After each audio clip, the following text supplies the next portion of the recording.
அருட்பெருஞ்சோதி அருட்பெருஞ்சோதி தனிப்பெரும் கருணை அருட்பெருஞ்சோதி. எல்லா உயிர்களும் இன்புற்று வாழ்க, வள்ளல் மலரடி வாழ்க வாழ்க, கொல்லா விரதம் குவளை எல்லாம் ஓங்குக, நல்லோர் நினைத்த நலம் பெறுக, நன்றி நினைத்த எல்லோரும் வாழ்க இசைந்து. உலக மக்களே, அறிவார்ந்த அன்பர்களே, ஆண்மைநேய ஒருமைப்பாடுடைய அன்பர்களே, அருட்பெருஞ்சோதி ஆண்டவருடைய திருவிளையாடலை பார்த்து கொண்டிருக்கிறோம். அருட்பெருஞ்சோதி ஆண்டவருடைய திருவிளையாடல் கலியுகத்தினுடைய கடைசி திருவிளையாடல். இந்த பிரபஞ்சத்தை உருவாக்கி ஆதியும் அந்தமில்லா தோன்றிய இறைவன் அருட்பெருஞ்சோதி ஆண்டவர் 4 யுகங்களிலுமே எப்படியெல்லாம் திருவிளையாடல் செய்தார் என்பதையும், கடைசி திருவிளையாடல் இனிமே அருட்பெருஞ்சாண்டவருடைய திருவிளையாடலே கிடையாது. கடைசி திருவிளையாடலை 1823ஆம் ஆண்டு தொடங்கி 30/1/1874 ஆண்டுகள் வரை, அதாவது 51 ஆண்டுகள் வரையிலும் திருவிளையாடல் எப்படி நடந்தது என்பதை திருவெட்பாவிலே ஒவ்வொரு பாடலின் மூலமாகவும் ஒவ்வொரு திருமுறையிலிருந்தும் பாடலுடைய விளக்கங்களை பார்த்து இறைவனுடைய திருவிளையாடலை பார்த்து கொண்டிருக்கிறோம்.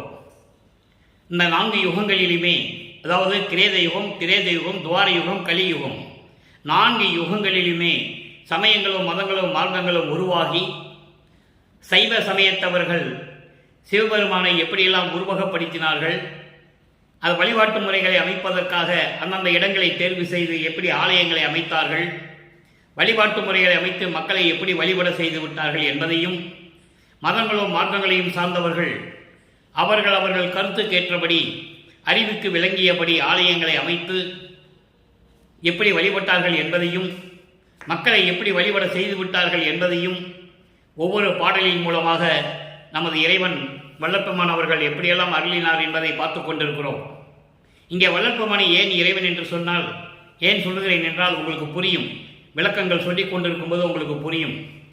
அதன் பிறகு நமது பிள்ளை பெருமான் அவர்கள் ஒரு தாயின் வழியாக வருவிக்க உற்றார். அருட்பெருஞ்சாண்டவர் தன்னுடைய செல்வ பிள்ளையை, தன்னுடைய குலப்பிள்ளையை, மூத்த பிள்ளையை, ஒரே பிள்ளையை ஒரு தாயின் வழியாக இந்த மண்ணுலகை வருவிக்க செய்தார்கள். 5/10/1823ஆம் ஆண்டு.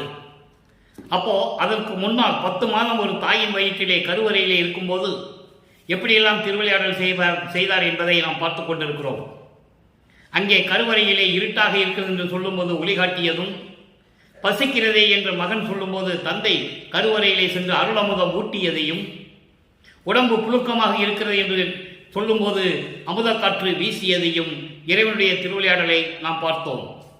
அதன் பிறகு 5வது மாதத்திலே, வருவிக்க உற்ற 5வது மாதத்திலே சிதம்பரத்திற்கு ஒரு திருவிழாவிற்கு சென்றபோது தில்லை தலைத்திடையே திரை தூக்க தரிசித்த போது, வேய்வகை மேல் காட்டாதே எந்தனக்கே வெளியாய் காட்டிய மெய்புறவா மெய்ப்பொருளை என்று கூறுவார்.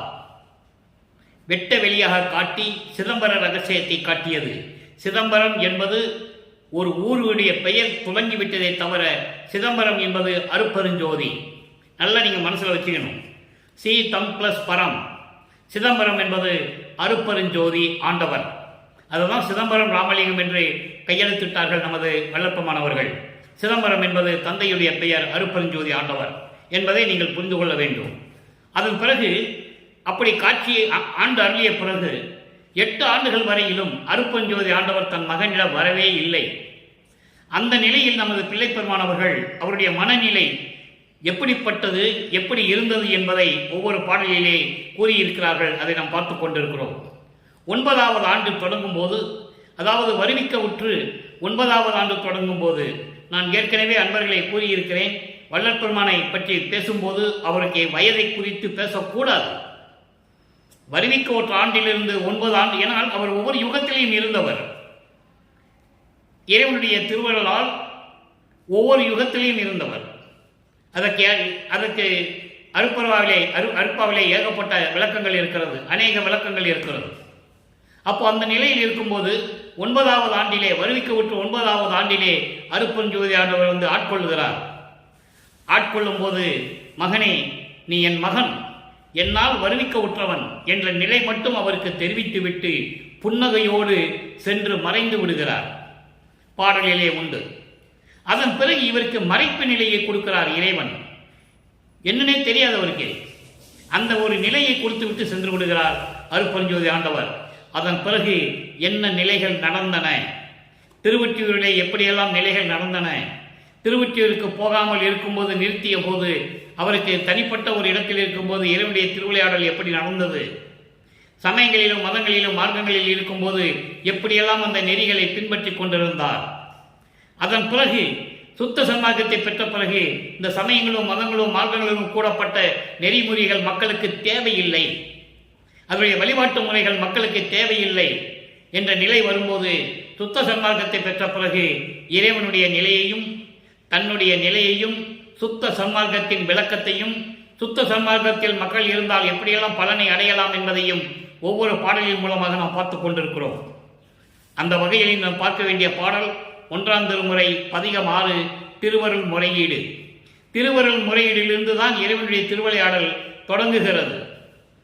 தான் வருவிக்க உற்றையின் நிலை என்று தெரிந்த பிறகு இறைவனிடம் முறையீடு செய்கிறார். அதான் திருவருள் முறையீடு.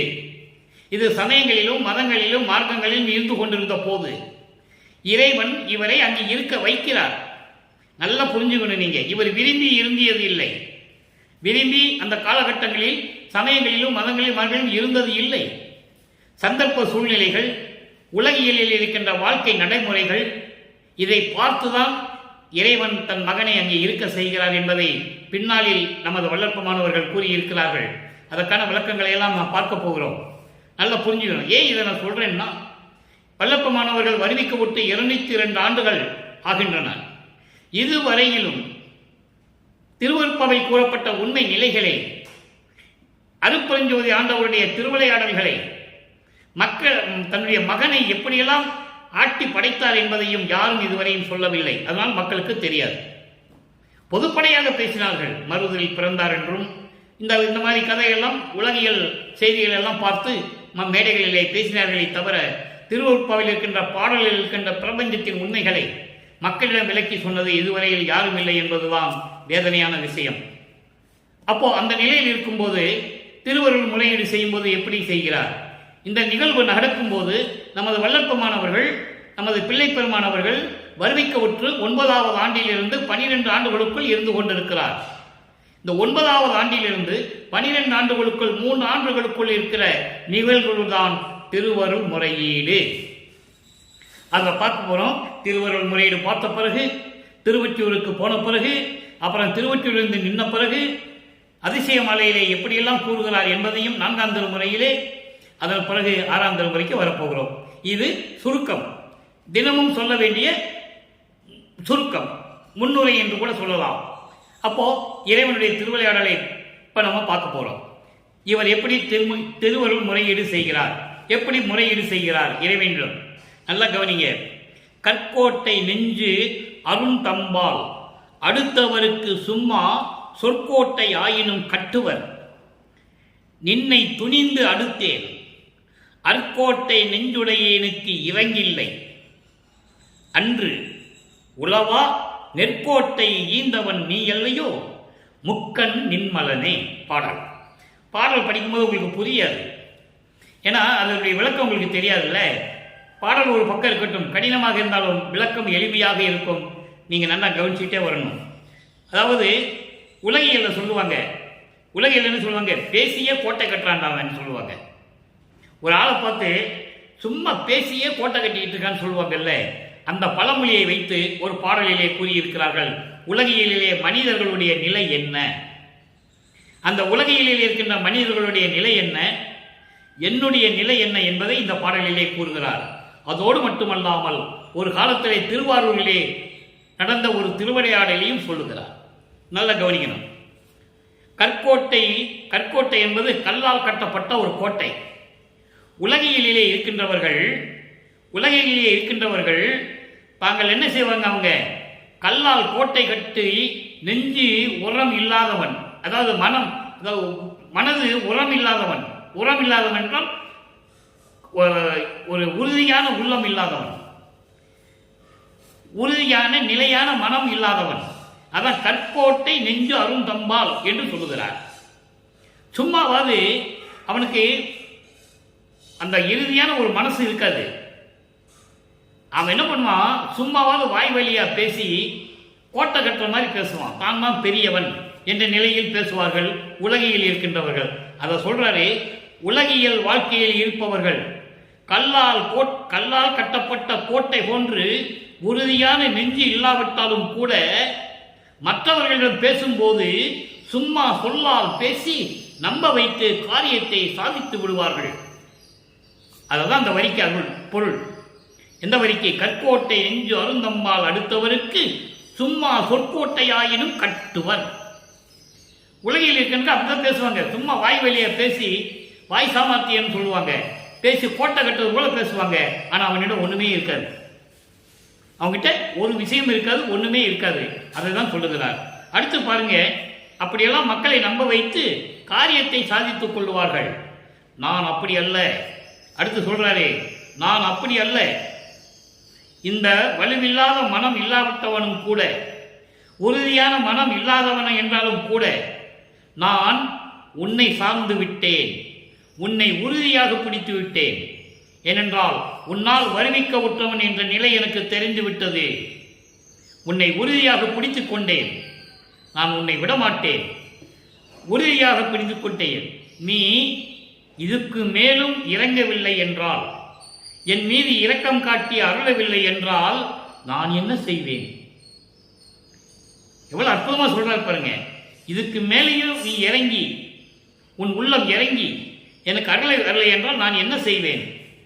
முன்னொரு காலத்தில் திருவாரூரிலே ஒரு அடியனுக்கு நெல் குவியலை மலை போல் காட்டி அருளினாய். யாரு? ஊரன் அடிகளாருக்கு. ஊரன் அடிகளார்னா யாரு? சுந்தரன். சுந்தரனுக்கு நெல்லு மலை காட்டி அருளினாய். அப்படியெல்லாம் நீ அருள் செய்தாய் ஒரு காலத்திலே. ஆனால் முக்கன் இறைவனே, மலங்கள் நீங்கிய இறைவனே, என்னிடம் நீ இரக்கம் காட்டவில்லையே, எனக்கு அருள்வாயாக என்று சொல்லுகிறார். ஏன் இங்கே சுந்தரனை கொண்டு வர்றாருன்னா, சுந்தரன் வரும்போது சுந்தரனுடைய திருவிளையாடலை எல்லாம் பார்த்து விட்டு சுந்தரன் இறைவனை கூட்டு வந்துடுறாரு சென்னைக்கு, திருவொற்றியூருக்கு. புராணங்களில் உண்டு. அது இல்லாமல் கூட திருவருப்பாவிலே வல்லற்பமானே கூறுகிறார். அப்படிப்பட்ட ஊரன் அடிகளாருக்கு திருவூரார் பிறந்ததுனால அவனுக்கு ஊரான் என்ற பெயர் சுந்தரனுக்கு. சுந்தரனுக்கு சுந்தரன் என்ற பெயர் வைத்தது சிவபெருமான். அப்ப அருப்பெருஞ்சோதி ஆண்டவன் யாருக்கும் தெரியாது, நல்லா கவனிச்சுட்டே வரணும் நீங்க. சிவபெருமான் அவனுக்கு சுந்தரன் என்று பெயர் வைக்கிறார். சம்பந்தனுக்கு பார்வதியினுடைய முளைப்பால் குளித்து ஞானம் பெற்ற பிறகு அவனுக்கு திருஞான சம்பந்தர் என்று பெயர் வைத்தது சிவபெருமான். கயேந்திரனாக இருந்த அப்பருக்கு திருநாவுக்கரசர் என்று பெயர் வைத்தது சிவபெருமான். வாதவூரானுக்கு மாணிக்கவாசகர் என்று பெயர் வைத்தது சிவபெருமான். இதையெல்லாம் புராணங்களில் இருந்ததை சொன்னார்கள். மக்கள் நம்பி கேட்டுக்கொண்டிருக்கிறார்கள். ஆனால் அருப்பெருஞ்சோதி ஆண்டவரால் தன் பிள்ளைக்கு செல்வப்பிள்ளை என்று பெயர் வைத்தாரே நமது வள்ளல் பெருமானுக்கு, யாருக்கு எத்தனை பேருக்கு சொல்லியிருக்காங்கன்றீங்க? ஒரு ஆள் கூட சொல்லல. அருப்பெருஞ்சாண்டவர் தன் மகனுக்கு செல்வப்பிள்ளை என்று பெயர் வைத்ததை வள்ளல் பெருமானை திருவருப்பாவிலே சொல்லுகிறார். கொல்லை என இன்பம் கொடுத்தாய், எனக்கு எனது செல்வப்பிள்ளை என்று எனக்கு பெயரிட்டாய், எனது செல்வப்பிள்ளை என எற்கு பெயரிட்டாய், தெல்லமுதம் அளித்தாய். அருமையா சொல்லுவார். இப்படியெல்லாம் ஒரு நிலை திருவருப்பாவிலே இருக்கிறது. அப்போ இவருக்கு செல்வப்பிள்ளைன்னு அற்புதஞாண்டவர் பேர் வச்சது யாருக்குமே சொல்லல. சொன்னாதான மக்களுக்கு தெரியும். அந்த நிலையில் இருக்கும்போது இந்த திருவருள் முறையீடு நடக்கிறது. திருவாரூரிலே இருக்கின்ற சுந்தரனுக்கு நெல்மலையை காட்டி அருளினாய். இது விளக்க நிறைய இருக்கு, அது நமக்கு வேண்டாம், ஏன்னா நமக்கு நேரம் பத்தாது. அதெல்லாம் சொல்லணும்னா நிறைய விளக்கங்கள் சொல்லணும். பாடலில் இருக்கின்ற வரிக்கு மட்டும் நான் விளக்கம் சொல்லுகிறேன். நெல்மலையை காட்டி அருளினாய், ஆனால் முக்கண்ணனே, சிவபெருமானே, மலங்கள் நீங்கிய இறைவனே, நீ எனக்கு அருள்வாயாக என்று சொல்லி இந்த பாடலை நமக்கு அருளியிருக்கிறார்கள். இப்போ திருவருள் முடிஞ்சிச்சு. வருவிக்க உற்று 13வது ஆண்டு தொடங்குகிறது. 13வது ஆண்டிலே மனம் ஒரு நிலையில் இல்லை. அந்த மனதை ஒரு நிலைப்படுத்த வேண்டும் என்பதற்காக திருவொற்றியூர் செல்லுகிறார். 2ஆம் திருமுறை உருவாகிறது. அதில் புண்ணிய விளக்கம் பார்த்தோம். சிவ சண்முக சங்கீர்த்தன லகரியை பார்த்தோம். என்ன, இப்ப நமச்சிவாய லகரியை பார்த்துட்டு இருக்கோம். இறைவனை ஸ்ரீ சண்முகம் என்று சொல்லுவாரு, சிவசிவான் சொல்லுவாரு, ஓம் நமச்சிவாய சொல்லுவாரு, சிவாய நம சொல்லுவாரு, எல்லாம் சொல்லுவாரு. சொல்லிதான் ஆகணும், காலத்தின் கட்டாயம். இறைவன் அங்கே இருந்து சொல்றாரு அருட்பெருஞ்சோதி ஆண்டவர். ஏன்னா சமயங்களும் மதங்களும் மார்க்கங்களும் அழியக்கூடிய நேரம் வந்து விட்டது. அதில் ஒன்றுமே இல்லைன்னு மக்களுக்கு தன் மகன் வாயாலேயே சொல்ல வைக்க வேண்டும். அங்கதான் உருவாகிறது ஞான சரியை. அதை நம்ம பின்னால் பார்க்க போகிறோம். இப்போ இதை மட்டும் நினச்சிக்கங்க, நமச்சிவாயங்க எப்படி சொல்கிறார். 2ஆம் திருமுறை 7வது பாடல். பெற்ற தாய்தனை மகம் மறந்தாலும், பிள்ளை பெறும் தாய் மறந்தாலும், உற்ற தேகத்தை உயிர் மறந்தாலும், உயிரை மேவிய உடன் மறந்தாலும், கற்ற நெஞ்சம் கலை மறந்தாலும், கண்கள் நின்று இமைப்பது மறந்தாலும், நல்ல தவத்தால் உள்ளிருந்து ஓங்கும் நமச்சிவாயத்தை நான் மறவேனே அப்படின்னு சொல்லுவார். சொன்னது உண்மை, காலத்தின் கட்டாயம் சொல்லிதான் ஆகணும். பின்னால் அது வேண்டான்னு சொல்லுவார். அதை நம்ம பார்க்க போறோம். இப்போ என்ன சொல்ற பாருங்க. பெற்ற தாயை மகன் மறந்தாலும் கூட பரவாயில்லை, பெற்ற பிள்ளைய தாய் மறந்தாலும் சரி, இந்த தேகத்தை உயிர் மறந்தாலும் சரி, உயிர் பொருந்திய இந்த உடலை மறந்தாலும் சரி, கற்ற நெஞ்சம் கலைகளை நூல்களை மறந்தாலும் சரி, கண்கள் இமைப்பதை மறந்தாலும் சரி. கண்கள் இருந்தால் இமைக்கும், கண்கள் இமைப்பதை மறந்தாலும் சரி, நல்ல தவத்தால் உள்ளிருந்து ஓங்கும் இறைவனை வணங்கக்கூடிய நல்ல தவம் செய்யக்கூடிய அன்பர்களுடைய உள்ளத்தில் விளங்கிக் கொண்டிருக்கின்ற நமச்சிவாயத்தை நான் மறவேனே. எளிமையான பாடல், எளிமையான விளக்கம். இதுக்கு மேல இந்த பாடலுக்கு விளக்கம் சொல்ல முடியாது, அவ்வளவுதான். இப்படியெல்லாம் இருக்கின்ற இறைவனுடைய பெயரை நான் மறக்க மாட்டேன் என்று சொல்லுகிறார். அடுத்து பாருங்க. இப்போ 2ஆம் திருமுறை முடிஞ்சிச்சா, 3ஆம் திருமுறைக்குள்ள வரும். இரங்கல் மாலை. ஆண்டுகள் உருண்டு ஓடுகின்றன. இதுவரைக்கும் இறைவன் வரவில்லை, இறைவன் தன்னை ஆட்கொண்டு இறைவன் வரவில்லை என்று உலக மக்களுக்கு சொல்ல வேண்டும். இறைவனுடைய திருவிளையாடலை சொல்ல வேண்டும். இந்த பாடலிலே இரங்கல் மாலையிலே கூறியிருக்கிறார். நல்லா கவனிச்சுட்டு வாங்க. இந்த பாடல் அதாவது ஒரு பெண், உலகியலிலே ஒரு பெண் ஒரு ஆணை காதலிக்கும் போது அந்த காதலை தன் தோழியிடம் தான் சொல்லுவாள். என்ன நடந்தாலும் தோழியிடம் தான் சொல்லுவாள். காதலனை, ஒரு ஆணை நான் காதலித்தேன், அந்த காதலன் என்னை மிக அன்பாக வைத்துக் கொண்டிருந்தான், இடையிலே என்னை விட்டு பிரிந்து விட்டான், காதலனை பார்க்க முடியவில்லை, என் மனம் துன்பப்படுகிறது என்று தோழியிடம் சொல்லுவது போல, உள்ளத்திடம் சொல்லுவது போல உலக மக்களுக்கு தெரிவித்துக் கொண்டிருக்கிறார். நம்மளை எல்லாம் படைத்து காத்துக் கொண்டிருக்கின்ற இறைவன் அருட்பெருஞ்சோதி ஆண்டவராகிய வல்லற்பெருமான் அவர்கள். விளக்கத்தை பாருங்க. அதாவது தோளா மணி நேர் வடிவழகர், தோளா மணி நேர் வடிவழகர் இறைவனை பற்றி சொல்றார். தியாகராஜனை பற்றி சொல்றாரு, திருவொற்றியூர்களை வச்சு சொல்றார். 13வது ஆண்டு தொடங்கிய உடனே திருவொற்றியூருக்கு சொல்லுகிறார். அப்போ அவருக்கு எந்த அருளும் கிடையாது, எந்த நிலையும் அவருக்கு தெரியாது. சமயங்களிலும் மதங்களிலும் மார்க்கங்களில் சொல்லப்பட்ட பெயர்களை, இறைவனுடைய பெயர்களை சொல்லிக் கொண்டிருக்கிறார். திருநூறு பூசிக் கொண்டிருக்கிறார், கழுத்திலே உத்தராட்ச கோட்டை மாற்றிக் கொண்டிருக்கிறார், கடுக்கான் போட்டுக் கொண்டிருக்கிறார். நல்லா கவனிச்சுட்டே வரணும் நீங்க. அதுக்கப்புறம் எப்படி இதையெல்லாம் துறந்தாருன்னு சொல்லுவாரு, அதையும் நீங்க கவனிக்கணும். இல்ல, சுத்த சன்மார்க்கத்துக்கு அது தேவையில்லைன்னு சொல்லுவார், அதையும் நீங்க கவனிக்கணும். இப்போ தோளா மணி நேர் வடிவழகர் சோலை சூழ்ந்த ஒற்றையினார் மாலா நிலையன் என்னனுக்கு மாலையிட்டார்.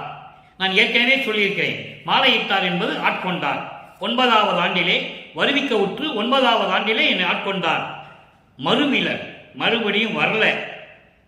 கேளாய் மாதே, நான் சொல்லுவதை கேள் என் தோழியே, என்னிடையே கெடுதி இருந்தது எனினும் அதை கோளால் உரைப்பார். என்கிட்ட குற்றம் இருந்தால் கூட அதை வெளியில சொல்ல மாட்டேன்ற. என்ன குற்றம் செஞ்சேன்னு சொன்னாதானே நான் தெரிஞ்சுக்கிற முடியும். அப்படி நிலையில் அவரும் ஒன்றும் சொல்றதில்லை. என்னடி தோழியே, என் குறையை எவருக்கு கூறுவேனே. இது பாடல். தோளா மணி என்பது, மணி உருண்டையா இருக்கும். தோளா மணி என்பது ஓட்டை போடாது. இப்போ மணியை கோர்க்கணும்னா ஒரு ஓட்டை போட்டு அதில் நூல் வச்சு கோர்ப்பாங்க. அப்படி ஓட்ட போட்ட மணி இல்லாம முழுமையா இருக்கின்ற இறைவன், முழுமையா அழகாக இருக்கின்ற இறைவன், அப்படின்னா எந்த குறையும் இல்லாத அழகான இறைவன் திருவொற்றியூரில் இருக்கிறார். சோலை சூழ்ந்த திருவொற்றியூர், சோலைகளும் பனைகளும் வயல்களும் சூழ்ந்த திருவொற்றியூரிலே இருந்து கொண்டிருக்கிறார். மாலா நிலையர். மாலா நிலையர் என்பது அழிவில்லாதவர், மரணம் இல்லாதவர், பிறப்பு இறப்பு இல்லாதவர். அப்படிப்பட்ட இறைவன் திருவொற்றியூரிலே இருந்து கொண்டு வந்து எந்தனுக்கு மாலையிட்டார், என்னை ஆட்கொண்டார். ஆட்கொண்ட பிறகு திரும்பி வந்து என்னிடம் வந்து சேரவில்லை. மறுவீலர் என்னோடு வந்து சேர்ந்து கொஞ்சி குழாவி இல்லை. தோழியே, நான் சொல்லுவதை கேள். நான் தவறே செய்திருந்தாலும் கூட அவர் திருப்பி ஏதாவது சொல்லியிருக்கலாம். ஒண்ணுமே சொல்ல மாட்டேன்ட்ட. நீ தப்பு பண்ற, திருத்திக்கொண்டு கூட சொல்லல. அவராட்டி சிரிச்சுட்டு போயிட்டே இருக்கிறாரே, என்னடி தோழியே, இந்த குறையை நான் எவருக்கு கூறுவேனே என்று சொல்லி இந்த பாடலை அருளியிருக்கிறார்கள். இதன் மூலம் நாம் தெரிந்து கொண்டுவது இறைவனுடைய திருவிளையாடல் நடக்கிறது. நடந்ததை இங்கே சொல்லுகிறார். 9வது ஆண்டிலே என்னை ஆட்கொண்டார் இப்படிப்பட்ட இறைவன். அதன் பிறகு என்னோடு வந்து சேர்ந்து கொஞ்சி குழாவி இருந்ததை நான் பார்க்கவில்லை. திரும்பி வந்து என்னிடமிருந்து ஒரு வார்த்தை கூட பேசவில்லை. நான் தவறே செய்திருந்தாலும் கூட நீ தவறு செய்கிறாய் என்று கூட சொல்லவில்லையே. உலக மக்களே, இந்த குறையை நான் எங்க போய் சொல்லுவேன் என்று சொல்லி இந்த பாடலை நமக்கு அருளியிருக்கிறார்கள். தோழியிடம் சொல்வது போல இந்த பாடலை நமக்கு அருளியிருக்கிறார்கள். இப்போ 3 திருமுறைகளும் முடிந்து விட்டது. மூவட்ட 24 வல்லப்பமானவர்கள் வரிவிக்க விட்டு 24 ஆண்டுகள் கடந்து விட்டது. அதன் பிறகு 25வது ஆண்டு தொடங்குகிறது. 32 ஆண்டுகளுக்குள் என்ன நிலை நடக்கிறது, அந்த 8 ஆண்டுகளுக்குள் என்ன நிலை நடக்கிறது, அதை மக்களுக்கு தெரிவிக்க வேண்டும். பாடலிலே தெரிவிக்கிறார். இங்கே நமச்சிவாயன் சொன்னவர், சிவாயனவன் சொன்னவர், சிவாசிவான் சொன்னவர், இப்படி எப்படி நிலை மாறுகிறது. இது 4ஆம் திருமுறையிலே மறுபடியும் இறைவனுடைய திருவிளையாடல் தொடர்கிறது. இப்பவும் அவருக்கு சுத்த சன்மார்க்கம் தெரியாது. நல்லா கவனிக்கணும். சுத்த சன்மார்க்கத்தை பற்றி இங்கே பேச மாட்டார். பேசுறதெல்லாம் இந்த 4ஆம் திருமுறை முடிஞ்ச பிறகு 33வது ஆண்டிலிருந்து தான் பேசுவார். இப்போ அந்த 25 ஆண்டுகளுக்கு நடக்கின்ற இந்த 8 ஆண்டுகளுக்குள் நான் ஏற்கனவே கூறியது போல யாரும் சொல்லாத இறைவனுடைய திருவிளையாடல் எப்படி என்றால், தனக்கோடி அம்மையாரை தாலி கட்டி அந்த அம்மாவுக்கு மோட்ச வீட்டை காட்டியது. அந்த திருமணம் நடக்கும்போது தேவர்கள் எல்லாம் வந்து வாழ்த்தியது. அந்த திருமணம் நடக்கும்போது தன்னுடைய தந்தை அருட்பெருஞ்செய்தி ஆண்டவரும் சிவகாமி வள்ளியும் வரவில்லை என்பதை வருந்தி கூறியது. அதன் பிறகு 2 குதிரை மாட்டின தேர்ல சிவகாமியும் அருட்பெருஞ்செய்தி ஆண்டவரும் வந்து மணமக்களை வாழ்த்தியது. இதெல்லாம் பாடல்ல இருக்கு. அதை நான் சுருக்கமாக சொல்லுகிறேன். இறைவனுடைய திருவிளையாடலை சுருக்கமாக சொல்லுகிறேன். அவ்வளவுதான். இப்போ 4ஆம் திருமுறை உருவாகிறது. பதிகம் 7 அதிசய மாலை. அண்ணா, அண்ணா என்றால் கடவுள், இறைவன். இறைவனே, இது அதிசயமா, அதிசயம், என் புகழுவேன். உன்னுடைய அற்புதமான இந்த திருவிளையாடலை பார்த்து நான் கண்கொள்ள பார்த்ததை பற்றி நான் என்ன சொல்லுவேன்? எப்படி அறம் கனிந்த நாவினர்கள், அறம் கனிந்த நாவினர்கள் அகம் கரைந்து கரைந்து கண்ணார நீர் பெருக்கி வருந்தவும் அங்கு அருளான். அறம் கனிந்த நாவலர்கள், அறத்தோடு, அறம் என்பது நீதி, ஒழுக்கமான நெறிகளை கொண்டவர் புலவர்கள். நாவலர்கள் என்பது புலவர்கள். பத்தர்கள், பத்தர்கள் என்பது பானப்பத்தர்ன்னு சொல்லுவாங்க. கோயிலில் பாடி இறைவனையே பாடுறது தன் தொழிலாக கொண்டவர்கள். இறைவனையே பாடி தொழிலாக கொண்டவர்கள். அது ஒரு படத்தில் கூட நீங்க பார்த்துருக்கலாம். திருவிளையாடல்ல ஏபி நாகராஜன் ஐயா ஒரு பானப்பத்தரை காட்டுவார், ஏஆர் மகாலிங்கத்தை காட்டுவார். இது எதுக்கு சொல்றேன்னா, ஒரு உதாரணத்துக்கு உங்களுக்கு புரியணும். நாவினர்கள் என்ன யாருன்னு உங்களுக்கு புரியணும். இறைவனையே நம்பி பாடக்கூடிய பானப்பத்தர்கள், அதாவது கோயில் பாட்டில் மட்டும்தான் பாடுவாங்க, இறைவனை பற்றி மட்டும்தான் பாடுவாங்க, வேற எதுவும் செய்ய மாட்டாங்க. அப்படிப்பட்ட நாவினர்கள். அப்ப அந்த பானப்பத்தர் பாடிக்கிட்டு இருப்பாரு, ஆனா இறைவனை பார்க்க முடியாது அவரால். நல்லா புரிஞ்சுக்கணும். அப்புறம் கடைசியில இறைவன் வந்து விறகு வெட்டியா வரும்போது கூட இறைவன் யாருக்கு தெரியாது. அது திருவருட்பாவிலே திருவடி புகழ்ச்சியிலே சொல்லுவார், அழகாக சொல்லுவார். எரிவிறகு விற்க வளர்கூடல் தெருந்தோறும் இயங்கிய இறக்கப்பதம். விறகு வெட்டியா வருவார். ஏன்னா சேமவத பாகதர அவனுடைய ஆணவத்தை அடக்குவதற்காக. அதைதான் இங்க சொல்றாரு, நாவினர்கள். அப்படிப்பட்ட நாவினரோட இறைவனை நேரம் பார்க்கல, அழுது கண்ணீர் பெரிய அழுகிறார்கள். இறைவனை பார்க்க முடியாமல் கண்ணமாற நீர் பெருக்கி வருந்தவும் அங்கு அருளான். அவர்களுக்கெல்லாம் அருளாத இறைவன். எப்படி சொல்றாரு நீங்க புரிஞ்சுக்கணும். கோயிலில் பாடுறாங்க, தவம் இருக்கிறாங்க, உடம்பெல்லாம் புத்து வளர்ற மாதிரி இருக்கிறாங்க, இறைவனை பார்க்கலையே. வேற ஏதாவது அசீரிய வாக்கு மூல வரத்தை பெற்றிருப்பார்கள். வேற ரூபத்தில் யாராவது வந்து அருளை கொடுத்துட்டு போயிருப்பார்கள். இறைவனுடைய பரிபூர்ணமான நிலையை, அடியையும் முடியையும் இந்த பிரபஞ்சத்தில் யாருமே பார்க்கவில்லை என்பதை திருவருட்பாவில் கூறப்பட்ட உண்மையை இங்கே நான் பதிவு செய்ய கடமைப்பட்டிருக்கிறேன். அல்லப்பங்க ஒருத்தர் தான் பார்த்ததே. படிமுடி கடந்தனை பார் இது பாரன அடிமுடி காட்டிய அருப்பெருஞ்சோதி. அயனும் ஆளும் துருவி நிற்க எனக்கே அடிமுடிகள் காட்டிவித்து அடிமை கொண்ட பதியே. அற்புதமாக சொல்லுவார். அதிலிருந்து நீங்க தெரிஞ்சுக்கலாம் இறைவனுடைய சுயரூபத்தை. இதுவரையிலும் பிரபஞ்சத்தில் பிரம்மன் முதல் திருமால் வரை யாராக இருந்தாலும் சரி பார்த்ததே இல்லை. அந்த நிலையில் இருக்கும்போது சொல்றாரு, அறங்கணிந்த நாவலர்கள் அகம் உள்ளம் கரைந்து கரைந்து உருகி உருகி பாடி கண்ணீர் வடிந்து ஆற்று வெள்ளம் போல் ஓட நீர் பெருக்கி வருந்தவும் அங்கு அருளான். அப்போ அவங்கெல்லாம் அருளை பெற முடியவில்லை, அருளை கொடுக்கவில்லை. அப்படிப்பட்ட இறைவன் கடையை நாயினும் கடையே, நான் கீழ்நிலையில் இருக்கின்ற ஒரு கடையன் போட்டு இருந்து கொண்டிருக்கிறேன். மெய் கதியை ஒரு சிறிதும் எண்ணாத கொடும் பாவி புலை மனத்து சிறியே. என்ன நெறி? மெய்கதியை அடைவதற்கு, மோட்ச வீடு காண்பதற்கு, மோட்ச வீட்டினுடைய நிலைமையை புரிந்து கொள்வதற்கு உண்மையான அடைக்கலம், இறைவனுடைய உண்மையான அடைக்கலம் எங்கு இருக்கிறது என்று கூட எண்ண முடியாத, நினைக்காத இந்த கொடும்பாவின் நான் புலை மனத்து சிறியே, தீய செயல்களையே மனதில் வைத்துக் கொண்டிருந்த இந்த மகன் என்னை கருதி வலியவும் நான் இருக்கும் இடம் அடைந்து அண்டர்லைன். இறைவன் வர, ஐயோ மகனே, நான் பெற்ற மகனை, நான் வருவிக்க செய்த என் மகனை எதுவரையிலும் துன்பப்படுத்தி விட்டேனே என்று மனம் இறங்கி, ஏனால் காலம் கடந்து கொண்டிருக்கிறது. 51 ஆண்டுகள், அதாவது வருவிக்க விட்டு 51 ஆண்டுகள். அப்போ இவருக்கு வல்லப்பமானவர்களுக்கு 27, 28 ஆண்டுகள் நடக்கிறது. வருவிக்க விட்டு தனுக்கோடி அம்மையாரை திருமணம் நடந்த பிறகுதான் இந்த அதிசயம் அலை உருவாகிறது. அதை நீங்க புரிஞ்சுக்கணும். திருவருட்பாவில் உண்மையான நிலவரம். அப்போ அந்த நிலையில் இருக்கும்போது நம்ம மகனை வருவிக்க விட்டு இத்தனை ஆண்டுகள் ஆகிவிட்டது, இவனுக்கு சுத்த சன்மார்க்கத்தை கொடுக்க வேண்டுமே, காலங்கள் நெருங்கி கொண்டிருக்கிறது. சதாசிவத்தினுடைய 5 தொழிலையும் வாங்கி மகனுக்கு முடிச்சு விட வேண்டும், பிரபஞ்சத்துக்கு மகன் என்று அறிவிக்க வேண்டும், தனது வாரிசை, அருளாட்சி வாரிசை உலக மக்களுக்கு தெரியப்படுத்த வேண்டும். பின்னால் வருது அந்த விளக்கம் பார்க்க போறோம். அப்போ அப்படிப்பட்ட நிலையில் இருக்கும்போது இவர் மறுபடியும் அருப்பெருஞ்சோதி ஆண்டவர் திருவிளையாடல் செய்து வந்து கொண்டிருக்கிறார். நல்ல கவனிங்க. என்னை கருதி வலியவும் விரும்பி நான் இருக்கும் இடம் தேடி அலைந்து இடம் அடைந்து, இவர் தான் இனிமே எங்கே நான் வரமாட்டேன்னு சொல்லிட்டார். அவர் மனுஷன் எத்தனை நாளைக்கு தான் துன்பப்பட முடியும்? இறைவனாக மகனாக இருந்தால் கூட எந்த வித நிலை இல்லாமல் எத்தனை ஆண்டுகள் துன்பப்பட முடியும்? இனிமே நான் எங்க போக மாட்டேன்னு சொல்லி இருக்கும்போது இவரை தேடி இறைவன் வந்து கொண்டிருக்கிறார். இடம் அடைந்து தன்னார் வெண்மதி அமுதம் உணவு ஒன்று கொடுத்தான். நல்லா கவனிக்கணும், அற்புதமான வரி இது. அதாவது தன்னார் வெண்மதி அமுதம் உணவு ஒன்று கொடுத்தான். உணவு என்ன? பாயாசம் போட்டு வடை போட்டு கொடுக்குற அந்த உணவா? இல்லை, அருள் அமுது. அருள் அமுது எப்படி கொடுக்கிறாரு?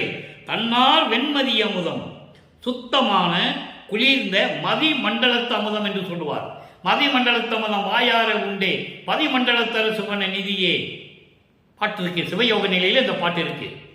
ஆக அந்த மதி மண்டலத்து அமுதம் என்பது பசி என்று சொல்லும் பொழுது தானாக அமுதம் சுரக்கும். வல்லப்பமானவர்கள் விரும்பி எதையும் உண்டதில்லை, 9 ஆண்டுகளுக்குள் உண்டதெல்லாம் அமுதமாயிற்று என்று சொல்லுவார். இறைவனுக்கு உணவு தேவையில்லை, உறக்கம் தேவையில்லை, குளிக்க தேவையில்லை, ஒண்ணுமே தேவையில்லை இறைவனுக்கு. வல்லப்பமான் மட்டும்தான் சொல்லுவாங்க, குடிச்சாரு, சாப்பிட்டாரு, தூங்கினாரு, எல்லாம் சொல்லுவாங்க. அதெல்லாம் இல்லை. இறைவனுடைய மகன் அவர், வருவிக்க உற்ற மகன். தன்னிடம் இந்த செல்வ பிள்ளையை வருவிக்க உற்றார். சுத்த சன்மார்க்கத்தை உலக மக்களுக்கு தெரியப்படுத்த வேண்டும் என்பதற்காக, உலக மக்கள் கொலையும் புலையும் தவிர்த்து உருவ வழிபாடுகள் இல்லாமல் இறைவனை வணங்க வேண்டும் என்பதற்காக வருவிக்க உற்றவர். அப்போ அந்த நிலையில் இருக்கும்போது எனக்கு மதிமண்டலத்தை அமுதம் கொடுத்து, அருள் அமுதம் கொடுத்து, அருள் அமுதம் கொடுத்து ஒன்று கொடுத்தான். ஒன்று என்னது? என்ன? அடுத்த பாடலை பார்க்க போறோம். அந்த ஒன்று என்று என்ன என்பது அடுத்த பாடலை பார்க்க போறோம். 4ஆம் திருமுறையில் சொல்ல மாட்டார். நம்ம ஏற்கனவே பார்த்துருக்கோம் பிரசாத மாலையில சுடர்மண பூ கொடுத்தார், அருள்மணம் பூ கொடுத்தார், அப்படிதான் சொல்லுவார். அதனுடைய விளக்கங்கள் நான் ஏற்கனவே சொல்லியிருக்கேன். முத்தகத்தை கொண்டது, தத்துவங்களை கடந்தது, ஐம்பூதங்களை வென்றது, அப்படியெல்லாம் நான் சொல்லியிருக்கேன். ஏன்னா அந்த பாட்டுடைய விளக்கம் 6ஆம் திருமுறையில் ஒப்பிட்டு சொல்லி கொண்டிருந்தேன். ஏற்கனவே நம்ம பதிவில் போட்டிருக்கோம் பிரசாத மாலை. அது வந்து 3வது பதிகம், 4ஆம் திருமுறையில் 3வது பதிகம் பிரசாத மாலை நம்ம ஏற்கனவே விளக்கம் சொல்லியிருக்கோம். நீங்கள் யூடியூப்பில் பார்த்துக்கலாம். அது இறைவனுடைய திருவிளையாடல் தான் நம்ம பேசியிருக்கோம். இப்போ ஒன்று கொடுத்தான், அந்த ஒன்று என்னது நம்ம பின்னால் பார்க்க போகிறோம். நல்லா மனசில் வச்சுக்கங்க. அந்த ஒன்று என்னதுன்றதை பின்னால் சொன்னாதான் தெரியும். இப்போ நம்ம சொல்ல முடியாது, விளக்கம் சொல்ல முடியாது. பின்னால் பாடலில் வரும்போது சொல்கிறேன். அது அப்படிப்பட்ட இறைவன் ஒன்று கொடுத்தான், தனித்த சிவகாமி வள்ளிக்கு இனித்த நடத்தவனே. என் அம்மை, அருள் அம்மை சிவகாமி வள்ளி. ஒரு இடத்துல சொல்லுவாரு, ஏறாதபடி நான் ஏற்றி கொண்டிருக்கும் போது, தவறி கீழே இறங்கும் போது என்னை கை தூக்கிய என் அம்மை சிவகாமி வள்ளி என்று சொல்லுவார். அற்புதமான பாடல்கள்லாம் திருவொற்பால் இருக்கு. அப்ப அந்த சிவகாமி வள்ளிக்கு பிடித்த நடனம் செய்து கொண்டிருக்கின்ற இறைவனை, அருள் நடனம் செய்து கொண்டிருக்கின்ற இறைவனை சொல்லி இந்த பாடலோடு நிறைவு செய்கிறார் 4ஆம் திருமுறையிலே அதிசய மாலை. இப்போ சுத்த சன்மார்க்கத்துக்குள்ள என்றாகிறார். சுத்த சன்மார்க்கத்துக்குள்ள நுழைகிறார். 33 ஆண்டுகள், 32 ஆண்டுகள் முடிந்து, வருவிக்க உற்று 32 ஆண்டுகள் முடிந்து 33வது ஆண்டுக்குள்ள வரார். அப்போ 6ஆம் திருமுறை உருவாகிறது. இதுக்கு முன்னால் ஏற்கனவே நிறைய பதிங்களை பார்த்துருக்கோம். இப்ப சிற்றபை விளக்கம். ஏங்க சிற்றபை விளக்கத்தை இங்க சொல்றாரு? முதல்ல திருவருள் முறையீடுல எதுவுமே சொல்ல மாட்டாரு. 2ஆம் திருமுறையில தான் நீங்க திருவொற்றியூர், திருவள்ளித்தாயம், அங்கே மாசிலாமணின்னு சொல்லுவாரு, திருமலை வாயில், இப்படியெல்லாம் சொல்லிட்டு இருப்பாரு 2ஆம் திருமுறையிலே. 3ஆம் திருமுறை எதையும் சொல்ல மாட்டாரு. 4ஆம் திருமுறையில இறைவன் வந்து அருளை கொடுத்ததை மட்டும் சொல்லுவாரு. ஆனால் சுத்த சன்மார்க்கத்தை வரும்போது சிற்சபை விளக்கம். சிற்சபை விளக்கம் எப்படி சொல்றாரு? இறைவன் எங்க இருக்கிறார், எப்படிப்பட்ட இறைவன் அப்படின்னு சொல்றாரு. தன்னுடைய நிலையையும் அங்கு சொல்றாரு இறைவனிடம். நல்லா கவனிக்கணும். சிற்றபை விளக்கம். சிரத்தை ஆதிய சுபகுணம் சிறிதும் சேர்ந்திலேன். எப்போ? இப்பதான் சுத்த சன்மார்க்கத்துக்குள்ள வராரு. இன்னும் கையில வாங்கல. சுத்த சன்மார்க்கத்தை தந்தையிடமிருந்து வாங்கல. சுத்த சன்மார்க்கத்துக்குள்ள வராரு. அவங்க அப்பா அருப்பஞ்சாண்டவர் மகனை கொண்டு வர்றாரு உள்ள. அப்போ சிற்றபை விளக்கம் உதயமாகிறது. அப்ப நான் சமயங்களிலும் மதங்களிலும் இருக்கும்போது எனக்கு ஞானம் இல்லை, மெய்யறிவு முதல் எந்த நல்ல குணங்களும் என்கிட்ட இல்லை. உண்மையை சொல்றாரு, அப்படியே சொல்றாரு, உலக மக்களுக்கு சொல்றாரு. அவர் ஏன் திருவருட்பா கொடுத்தாரு? உலக மக்களுக்கு தெரியப்படுத்தணும். படித்தவங்க உலக மக்களுக்கு சொல்லணும், உண்மையை சொல்லணும், திருவருட்பாலுக்கு என்ற உண்மையை சொல்லணும். அதுக்காக தான் திருவருட்பா கொடுத்தாரு. அதை நீங்க புரிஞ்சுக்கணும். இப்போ அந்த மாதிரி மெய்யறிவு ஞானம் இல்லாமல் நான் இருந்து கொண்டிருந்தேன், அருள் செயல் இல்லை.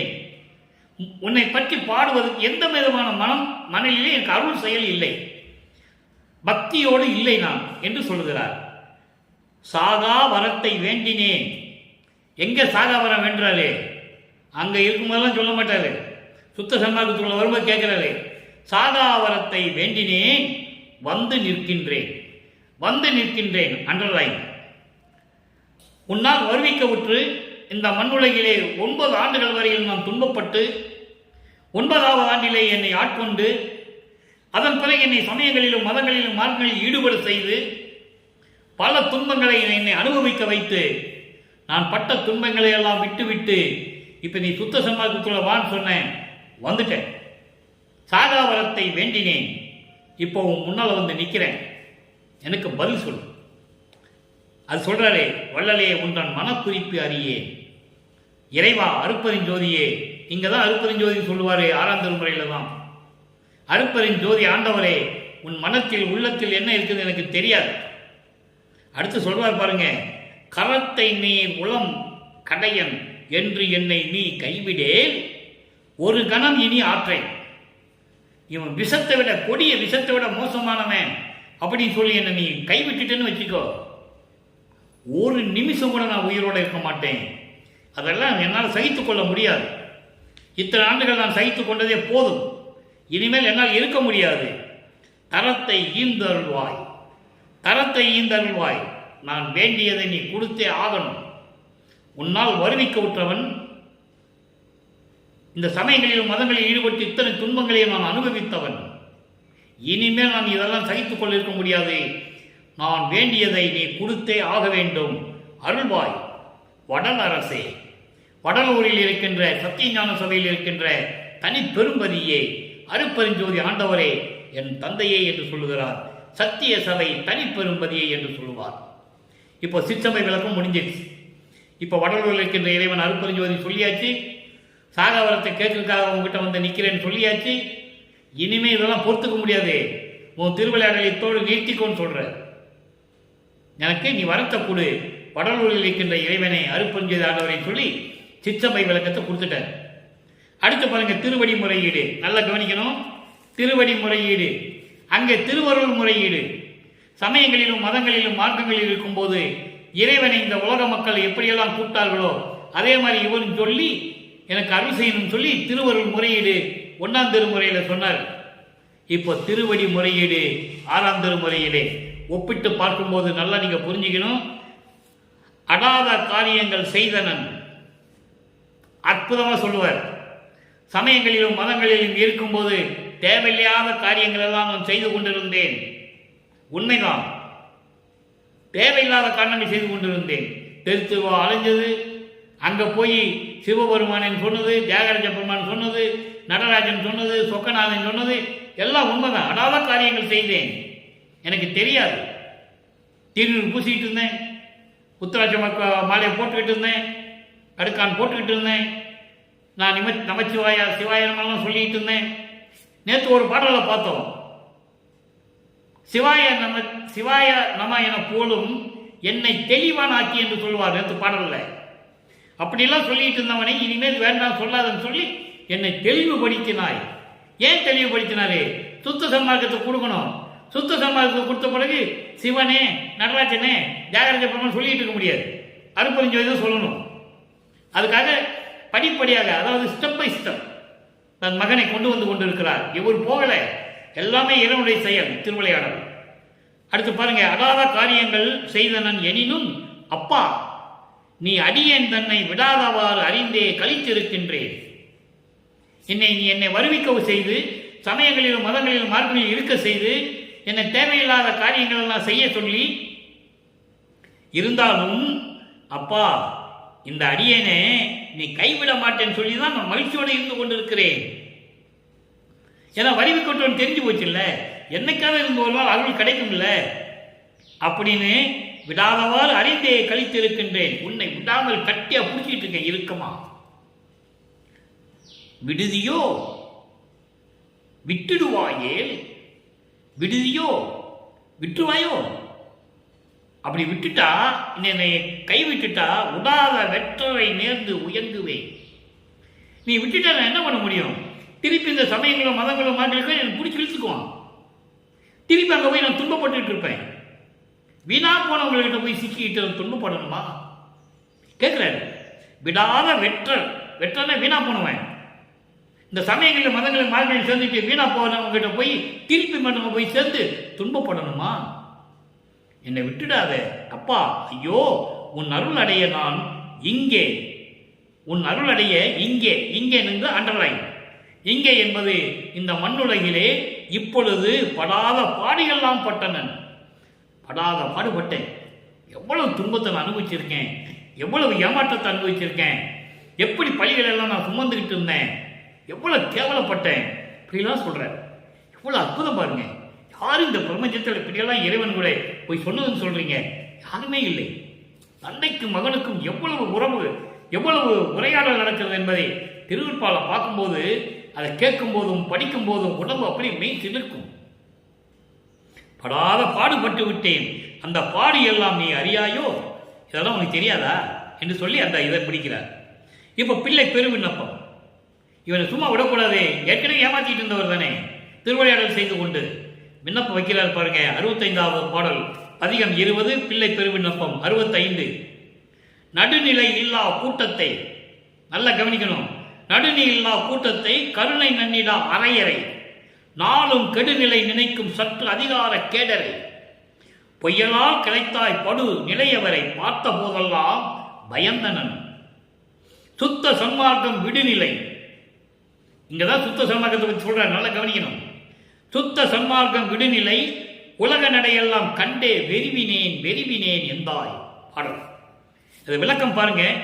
தர்மம், இரக்கம், நீதி, நெறி இல்லா சமயங்களிலும் மதங்களிலும் மார்க்கங்களிலும் ஈடுபட்டு கொண்டிருந்த கூட்டத்தை பார்க்கும் போதெல்லாம் கருணை நன்னிடா அரையரை, கருணை இல்லாத செல்வந்தர்களை பார்க்கும் போதெல்லாம், அரையர் என்பது செல்வமுடையவர்கள், மதிப்பு மிக்கவர்கள், அதிகாரம் கொண்டவர்கள், அதிகாரம் கொண்டவர்கள்.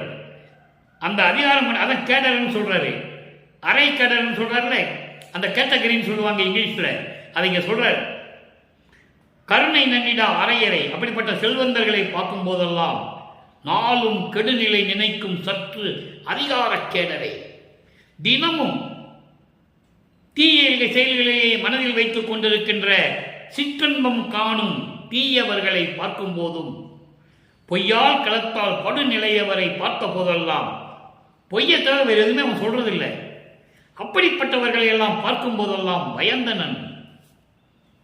எப்படி சொல்ற பாருங்க, பயந்தனன். சுத்த சன்மார்க்கம் விடுநிலை, சுத்த சன்மார்க்கத்தை விட்டுவிட்டு உலக நடையிலே எல்லாம் கண்டு கண்டு நான் பயந்து பயந்து பயந்தேன் என்பாய் எனது தந்தையை என்று சொல்லுகிறார். அற்புதமா சொல்லிட்டாரா பிள்ளை பெருவிண்ணப்பது. அடுத்து பாருங்க, தனித்திராளங்கள். நேரம் நெருங்கி கொண்டிருக்கிறது, நல்லா கவனிச்சுட்டே வாங்க. தனித்திராளங்கள் பதிகம் 110. சிறு செயலை செய்யும் உலக சிறு நடையோர் பல புகழ தினந்தோறும் ஒரு செயலை அறியாய் சிறு பயலை பிடித்து அழைத்தல் ஓப்போ காண்டாய். தெரு செயலை தவிர்த்து எல்லா சித்தியும் பெற்றிட அழியா தேகமாக பெரும் செயலை என கழித்து மறு செயலை புரிய என்னை பெற்ற தேவே. அப்பங்கிட்ட சொல்றாரு, நான் சொல்றத முதல்ல செஞ்சுட்டு நீ மற்ற வேலையை தான் பார்க்கணும். உலகம் எக்கடு கட்டாலும் எனக்கு பரவாயில்லை, முதல்ல என்னுடைய நான் சொல்றதை நீ எனக்கு கொடுத்துட்டு நீ எந்த வேலை வேணாலும் பண்ணிக்கோன்னு சொல்றாரு. எப்படி சொல்றாரு? தீய செயல்களை செய்யும் உலக நடையிலே இருக்கின்ற மக்கள் சமயங்களையும் மதங்களையும் மார்க்கங்களையும் பின்பற்றிக் கொண்டிருக்கின்றவர்கள் ஒவ்வொரு நாளும் பலவிதமாக பேசிக் கொண்டிருக்கிறார்கள். தினந்தோறும் பலவிதமாக பேசிக் கொண்டிருக்கிறார்கள். அதில் துன்மார்க்க நெறியல் அறியாமல் அதோடு இருந்து கொண்டு சமயங்களிலும் மதங்களிலும் மார்க்கங்கள் கூறப்பட்ட நெறிகளில் பின்பற்றி இருந்து கொண்டிருந்த இந்த மகனை அலைய வைப்பது உனக்கு மகிழ்ச்சியா? அதில் உனக்கு என்ன சந்தேகம் கேட்கிற? வருவிக்கவுற்று 9வது ஆண்டிலிருந்து இன்றைய வரைக்கும் இப்படி நீ என்னை அலைக்கலைக்கிறியே. உலக நடையில் இருக்கின்றவங்க இப்படியெல்லாம் இருந்து கொண்டிருக்கிறார்கள், நான் இப்படியெல்லாம் கஷ்டப்படுறது உனக்கு மகிழ்ச்சியா? தெரு செயலை தவிர்த்து, தெரு செயல்னா மாயை மயங்களை எல்லாம் நீக்கி எல்லாவற்றையும் நீக்கி எல்லா சித்தியும் எனக்கு கொடுக்கும்படி அழியா தேகமாக பெற்றிட, என் தேகம் அழியக்கூடாது, மண்ணுலையிலே வருவிக்க விட்டேன், மனித உடம்பு எடுத்து விட்டேனே, அப்படிப்பட்ட நிலையெல்லாம் மாற்றி மரணமில்லா பெருவாழ்வை எனக்கு கொடுத்து அதையெல்லாம் செஞ்சுட்டு மறு செயலை புரிய, அதுக்கப்புறம் வேலை என்ன வேணாலும் செஞ்சுக்கோ, என்னை பெற்ற தேவே, என்னை பெற்று இந்த மண்ணுலகே வருவிக்க செய்த கடவுளே, அருப்பெருஞ்சோதியே என்று சொல்லுகிறார்.